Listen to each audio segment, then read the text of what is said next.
baasaboorka Jarmalka ayaad xarayn rabtaa. Ka taxadir dembiyadan.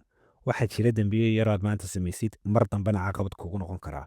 4 qodob dhegayso, weliba ka ugu dambeeya iska ilaali. 1. Schwarzfahren waa adigoo tareen ama bas bila tigid ku raaca. Wax weyn uma aragtid, haddii laakiin 3 jeer iskugu xigta lagugu qabto, shraaftaad ayaa lagugu qori karaa. Taasina waxay ka hor istaagi kartaa baasaboorka Jarmalka. 2. Sozialbetrug. Taana mar hore ayaan ka soo hadlay. Waa adigoo caydh iyo mushaharka shaqada isku qaata ama suuq madow ka shaqeeya. 3. Körperverletzung waa haddii aad qof kale gacan u geysatid, sheekadana maxkamadda gaadho.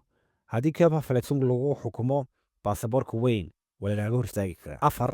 waa qodob aad u muhiima oo dad badan ay sameeyaan iyagu yaanay sugeen. Waa falsche Angaben bei Behörden. waa adigoo xafiis dowladeed magac khalada ama da' khalada u sheega. meel kastood magacaaga ku qorisid iyo taariikhdaada dhalashada hubso. waa dembi haddii aad xog khalada wax ku saxiixdid. mar kasta hubso in magacaaga iyo taariikhdaada dhalashada sida ausfayskaaga ugu qoran yahay aad ugu qortid xafiisyada.